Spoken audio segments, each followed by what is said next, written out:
everything about our society right now is hungry for power. We need fundamental sources of power that are clean. Nuclear's a very clean source. I love the idea of it. I've been around different communities that's had nuclear power. It's like having a jail in your backyard. Nobody wants one until they have one. When they have one, they see the economy pick up. They see the type of people that are recruited for that program. Just spend the time, learn what you can, and don't believe just rumors that are unfounded. Yeah, I believe that this deserves every consideration that we can give it.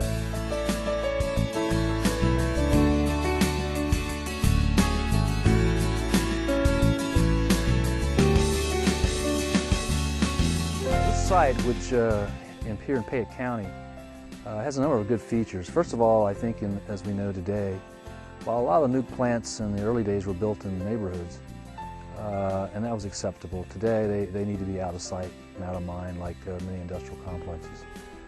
This certainly fits that location. There's no homes in sight. Back in this canyon, almost to the end, as you can see here, is the area we had in mind for the site. That's almost 2 miles from the road. It's a very narrow view of the road here up the canyon. Back in that location, we're not sure that you can be able to see any of the plant from the road. If so, it'll be only a small top of one of the buildings. And we certainly don't want to change the landscape. People like things in the rural area to look the same, be the same. From a distance, many of these plants look like farms, and the reactor building looks like a silo. So we can show pictures where, from a distance, you can't tell a farm with a silo from a nuclear power plant.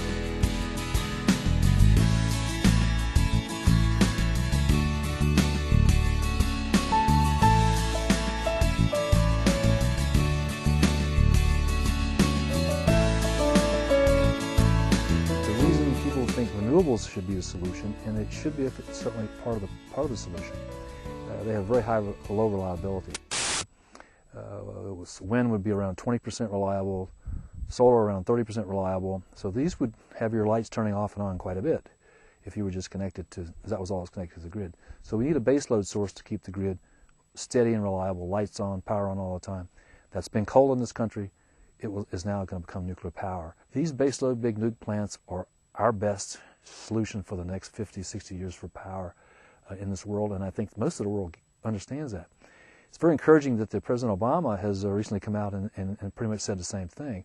So now we have both political sides, Democrats and Republicans, saying we need baseload nuclear plants. Hi, my name is Sean, and I'm from Ann Arbor, Michigan. There is a scientific consensus for man-caused climate change, and I've heard each of you talk in previous debates about alternative energy sources like solar or wind, but I have not heard any of you speak your opinion on nuclear power. I believe that nuclear power is safer, cleaner, and provides a quicker avenue to energy independence than other alternatives. Senator Obama?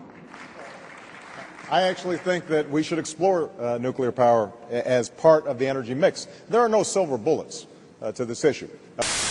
Nuclear power has a very big advantage, and that is that it doesn't produce carbons that cause global warming.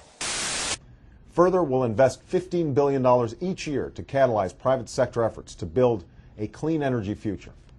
We'll invest in solar power, wind power, and next-generation biofuels. We'll tap nuclear power while making sure it's safe, and we will develop clean coal technologies. This investment will not only help us reduce our dependence on foreign oil, making the United States more secure, and it will not only help us bring about a clean energy future, saving the planet, it will also help us transform our industries and steer our country out of this economic crisis by generating 5 million new green jobs that pay well and can't be outsourced. Actually, in Idaho, at the senior levels, you know, you're talking about the governor's office, the governor's staff, the Department of Commerce, the Energy Czar, both congressmen, both senators, the U.S. level I'm talking about. I actually have letters of support from most of them.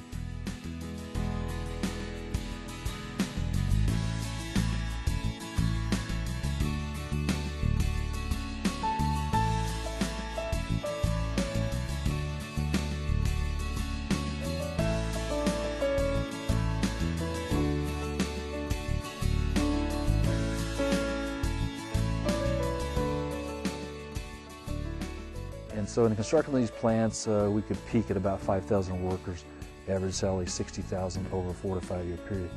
So it creates a considerable boost in these rural economies during construction. But then during operation, it has, for one unit, for example, about 500 jobs, creating 2 to 3 times that many in the economy, local economy, to support it. So one plant could produce 2,000 full-time jobs, direct and indirect. Average salary in the plant in last year was $80,000. These are high-paying jobs, good jobs that people in these rural areas usually don't see without traveling many, many miles. No, I just think that if we had a nuclear power plant in the Payette Valley, it would support our power sources, give alternative energy. It would initially promote several thousand jobs probably in getting the project up and running. I know it takes 4 or 5 years before you get a facility like this installed. That would give a lot of jobs, a lot of labor force. And it would also bring to our community those people, highly trained technicians and skilled laborers that would benefit the community for a long time to come. Over the last couple of years, there's been a number of businesses, both on our corridor here, but in the towns at large. I think every town around here is struggling to keep their older downtown areas alive. Payette County in particular needs the job creation, and so from an economic standpoint, I'm very interested in what a plant like this with the jobs it could create might mean to our way of life. We need things that bring revenue into our small towns, and this is going to be something that creates good jobs, good paying jobs, stable jobs. Not only for Payette City, Payette County, stretching across into Malheur County. You know, it's a long-term investment. It's not something that can come and go.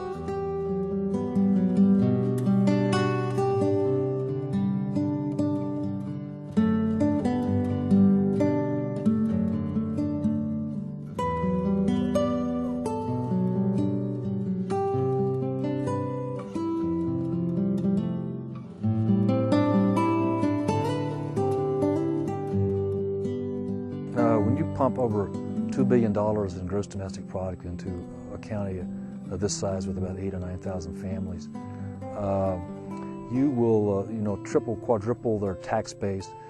We build new hospitals, new schools, new road system.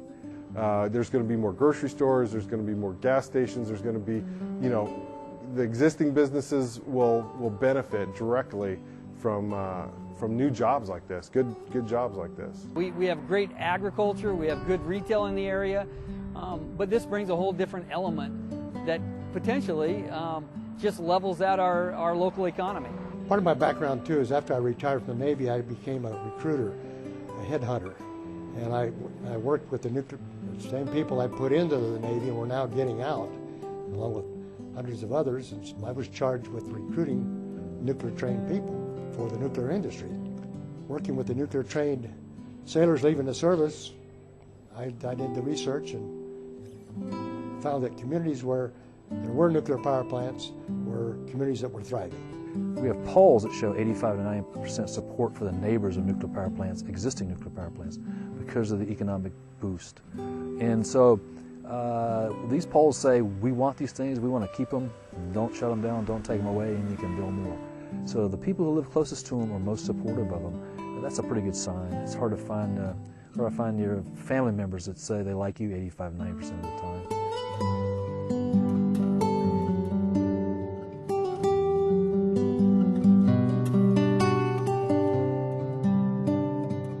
Well, in the U.S. there's 104. We have the most of any nation.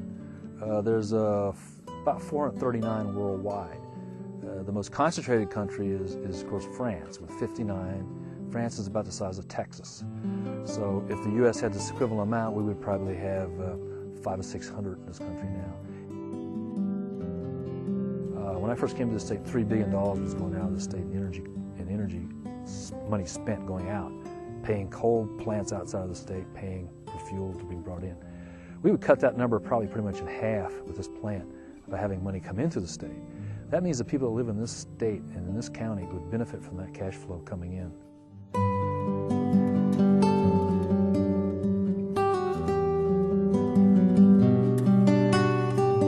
So essentially the plant would just about power everything in Idaho. And it would certainly power all the houses, industrial as well. That's where the big power load is, industrial side. So it would pretty much power the whole state. But the state doesn't need that much power. So we would probably sell, I would say, 500 or 600 megawatts to the state for now, looking at their load planning. And the rest we would export. The plants we're proposing are the advanced plants. These are Generation 3, Generation 3 Plus from the first generation that I helped build back in the 60s. And so now not only these plants they're larger, they're more reliable, more efficient, and certainly much, much safer. I tell people you're worried about safety, then if you're sitting in your house and you're worried about an asteroid hitting your house and killing your family, then you can worry about nuclear power because the probability of something happening is in that space. Water, the best way to describe water for us, our consumption, worst case, would be equivalent to a quarter mile pivot, 140 acres, irrigated year-round, to put in farmer terms, or less than 1 million gallons a day. Yeah, we're talking about a plant that will generate, in a sense of gross sales, $5 billion a year. So if you divide that by 365 days, you're talking about $4 billion a day in money flowing this way. And the nuclear power industry, in my opinion, would attract the right people, train people, and that would benefit the overall community as a whole. Things like this don't come around very often. What we need to determine is what will this power plant mean to our local economy, to the jobs that it could create. Opportunities are there to be seized, or somebody else will, and I really hope our local community takes the time to understand what's going on and then embraces this. So, and I'm here to encourage the folks I talk to. We don't want to miss an opportunity because we listen to naysayers.